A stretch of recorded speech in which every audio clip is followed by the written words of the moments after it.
In 1933, millions of Americans were starving.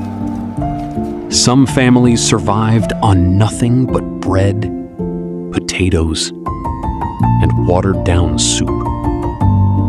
But one strange, cheap meal quietly kept an entire generation alive. The Great Depression destroyed America.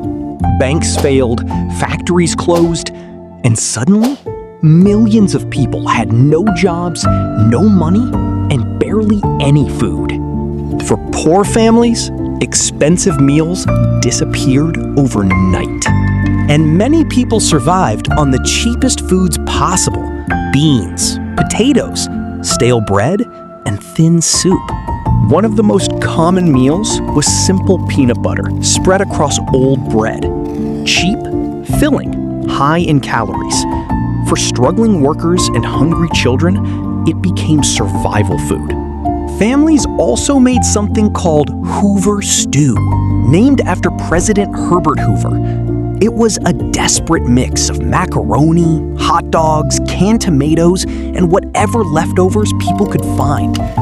The meal looked simple, but during the Depression, it kept countless families alive. The Great Depression changed how Americans viewed food forever. Every crumb mattered.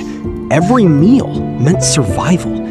And for millions of families, these cheap, forgotten foods became symbols of endurance during one of the darkest times in American history.